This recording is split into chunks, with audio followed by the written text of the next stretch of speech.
and also easier to tune. You'll generally find on sport engines like this OSFP. You'll also find an air bleed carburetor, which is extremely easy to work with. And you'll also find that the porting in this is very conservative. Hi, I'm Marty from MBMRC. Oftentimes I'm asked at the field in various places if I can tune their engine. I seem to have a knack for doing it. I've spent my whole entire life with small engines. I do it professionally, I do it for a living.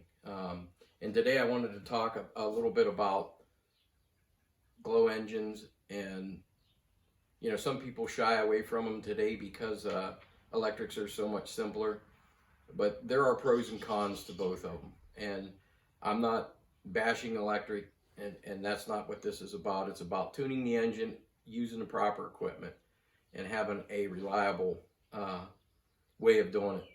And the first thing we're going to discuss in this video is we're going to go completely through it, what to use, how to use it, and the right things to do with a glow engine. And also some of this will pertain to the larger gas engines.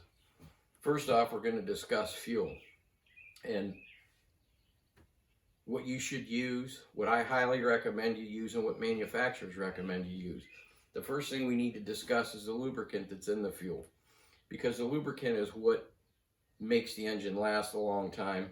A cool engine is a happy engine, so you want to keep your engine cool. The best way to do that is understanding fuel. First off, the oil content that's in the fuel varies from all different manufacturers. Some manufacturers recommend as high as 20% oil content, 22% oil content. I personally run 18%. It's a little lighter than most manufacturers recommend. However, you have to understand the oil content that's in it. There are synthetics, there's pure base, which I like to call castor oil. And castor oil, in my opinion, is the most important thing in any fuel mix that you'll have. Castor oil is very important because we need to understand flash point. All oils will burn. It's at what point will they burn? In our engines, due to the high RPM that they run at, due to the amount of pounding on the crank pin, that sort of thing, is very important that we have a good lubricant in there. And castor oil is one that has a flash point of 445 degrees. We do not want that oil to burn. We have to understand that, because that's what's cooling it, that's what's lubricating it, and if that oil burns, we no longer have a lubricant. I'm going to give you an example of some flash points of various oils. For example, I know a lot of people out there with the big gassers like to run, we'll say, Amsoil Dominator. It has a flash point of 196 degrees. Okay, if your engine's running 212 to 240, that oil is completely burning. That's why you'll notice that it has a black residue coming out of the exhaust. And sometimes you don't see it as much, depending on richness settings. But you'll notice, because that has a lower flash point, you'll notice that it burns more. The next thing, like a Torco GP7 has a flash point of 74 degrees. That oil is burning completely. You're really getting not much lubricating value out of that in our small engines.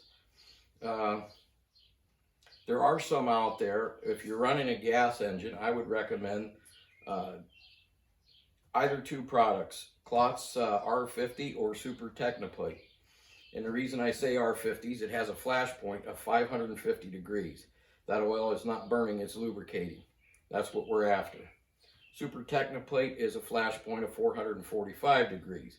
I highly recommend Super Technoplate because it also contains 20% castor oil.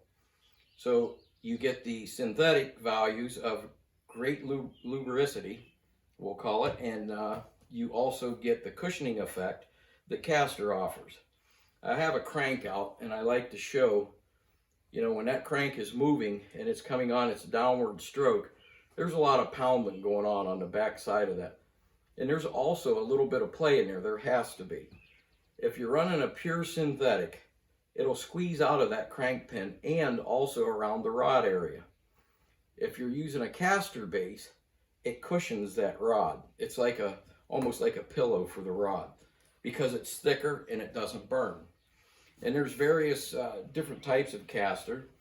SIG has one that's a Baker's AA, and I've actually used cosmetic grade, which is commercially available. And you can see in the opacity of both of these oils, one's a little darker than the other. And that's how you can judge a good caster. The lighter the color, the better the caster is, because of its refining process. So if you mix your own fuel, I highly recommend using these products. Use Super Technoplate along with some caster. And again, if you're using a 20%, you'll want to go with one bottle here will do everything you need to do. You'll go 20% by volume, and the rest nitro and methanol, or whatever you so choose. Or what I've done here recently, because we mixed our own fuel, because I have a specific way I like to do it, I called the people at Red Max, and they custom blend pretty much any mix that you want. And I wanted 4% caster, 14% synthetic. And what they do, and it's really nice, is they label this. They put your name on it, which I've X'd out with a black marker, and they put a code on it.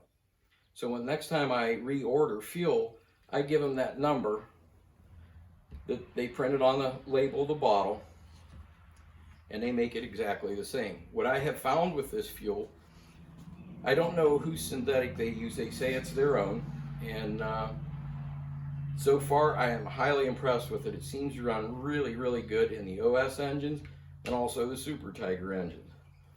So this is a 10% nitro mix with 4% caster and 14% of their synthetic. Works extremely well. So it's very important to make sure that you have the right oil and fuel choices for your engine before you start. And by all means, go by what the manufacturer recommends.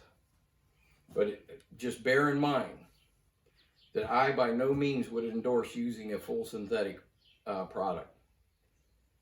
Not by any means, because of down the road you're going to have some issues with engine wear. I've taken them apart and actually seen the parts dye different colors from the dyes that's used in them. I see a lot of crank pin wear, a lot of wrist pin wear, and obviously cylinder wear, because you're not getting that good cushioning lubrication out of that type of oil. All right, next we're going to get into carburetors and the various different types of carburetors there are. There's really, for the most part, what's left today are 3 different types. There's an air bleed, which is a mixture screw on the side of the carburetor, which allows air to flow through the body of the carburetor. The more air you give it, the leaner it becomes, meaning that the engine is pulling in more air and less fuel. So if you tighten that up and cover the air bleed hole that's in the front of the carburetor, you end up with a richer mixture. High speeds are generally always on the left-hand side, and this would be your high-speed needle. And that's an air bleed type carburetor. Extremely easy to work with. There's very, very easy to set up. Generally, as a general rule of thumb, when you're dealing with an air bleed, I like to close that hole up, look through it. If you can't see through it, use a needle or a pin and stick it in there. Close the screw until it hits the needle pin. And at that point, pull it out, and that screw should be about halfway through that hole. And you can make your refinements or your adjustments from that point. And generally speaking, if you use that method, the low speed's generally almost right on. Next, we have a K&B engine here that has a rotary dial on the side. Some of these are adjusted with an eccentric screw. Some are adjusted with a, like a Perry carburetor has a little dial that you turn back and forth, and that positions the low speed needle as to how far it closes against the spray bar. Also have a spray bar here to show you that's what goes in the side of the carburetor.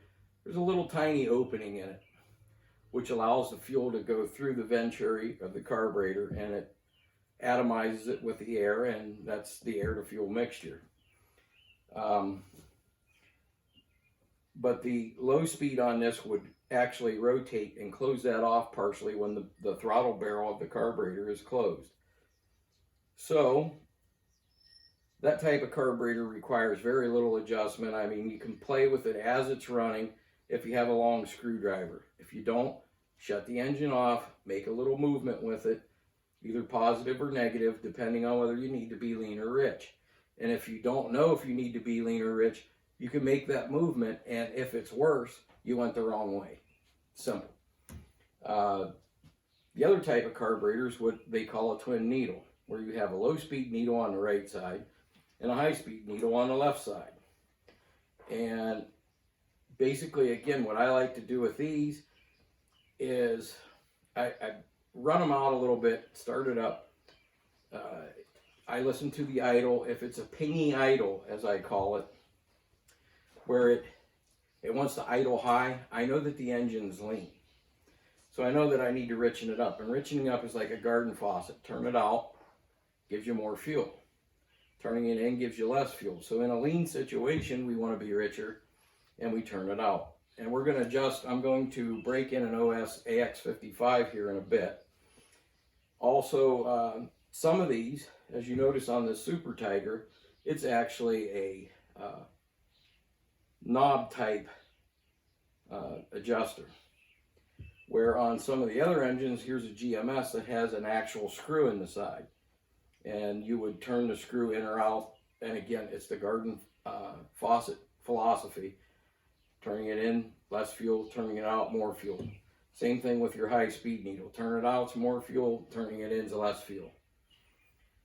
4-strokes can be a bit different in tuning. A lot of guys like to use a tachometer to adjust them because they're a little more difficult to listen to by ear as to whether it's rich or lean.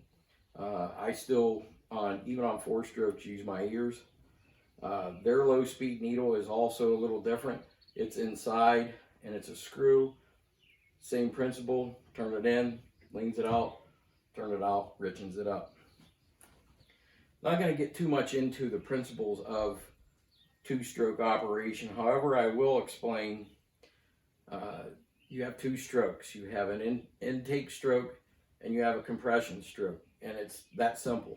The most important stroke is its downward stroke, where it's actually pulling the fuel and air up above the top of the piston. The reason I say that is because there are various different ways an engine is ported. And it's how that fuel gets into that combustion chamber can make all the difference in the world in performance. Sport engines have very conservative porting, which makes them easier to start and also easier to tune. You'll generally find on sport engines like this OSFP, you'll also find an air bleed carburetor, which is extremely easy to work with. And you'll also find that the porting in this is very conservative. And I know you're not going to probably be able to see it too well in the video. I'm going to switch over here to the other camera. You can see the crank pin and how it rotates. This would be coming up on its compression stroke.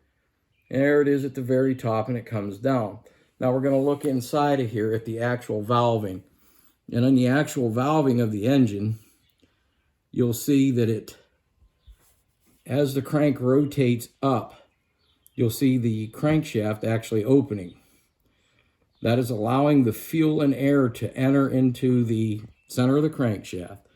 As the crank pulls down, that rotary barrel closes. And the compression from the top of the piston, or from the underside of the piston, is forcing the fuel-air mixture through the ports. It's a very important stroke. And it also, at that point, is exiting the fuel from the exhaust ports. Over the years, there's been a lot of science behind, peridirectional porting and getting that fuel out of that combustion chamber and the new fuel in. And various ways they make it swirl inside the chambers. We're not going to get, like I said, I'm not going to get too crazy over the principle of the 2-stroke. I'm just explaining a little bit as to how it works. The other thing,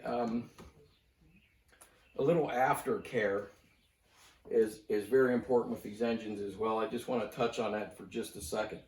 If you're running these engines in cold climates, they have the tendency to collect a lot of moisture, and the moisture that gets in there can destroy bearings, and it does a lot of damage. In the wintertime, I like to run bushing engines such as this OSFP because it doesn't have any bearings. It's just a crank running in a bronze or brass bushing, and they hold up really well. They don't corrode as much.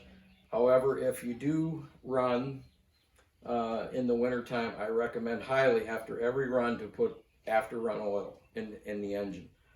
Typically in the summertime, I don't use much after run because I'm going to take it out and use it again. There's not a lot of condensation in it. But if I am going to store it for any length of time, I highly recommend putting after run oil in it. If you don't, you can end up with bad bearings. There's a lot of companies out there in the event that you would have problems, like Boca Bearing, that handles bearings for all of our small engines. A lot of them they have listed on their site, and if you don't have if they don't have it on their site, call them up. Really nice people to deal with.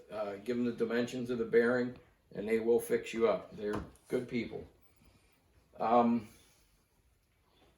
have a carburetor body off here, and I just wanted to point out a couple things on it as to what they are. A lot of people don't know what all the screws are, and a lot of people do.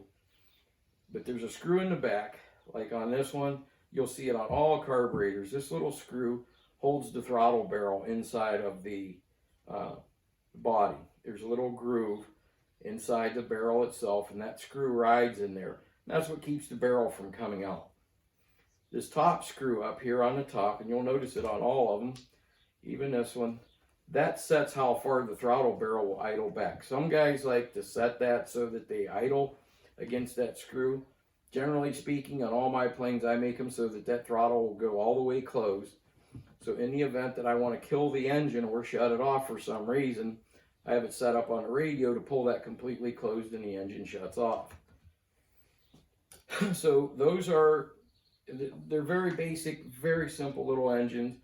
Understanding how to tune them is important, and understanding what fuel to use in them is important. Now the next thing we're going to do is we're actually going to take a 55AX out that has never been started. I bought it for my old school model's Javelin and was unable to use it because it needed a muffler extension. I did not want to put a muffler extension on it. So in that event, I used a Super Tiger G45, but I have not run the engine yet. So we're going to do that today. And I'm going to point out how to tune it and how everything works.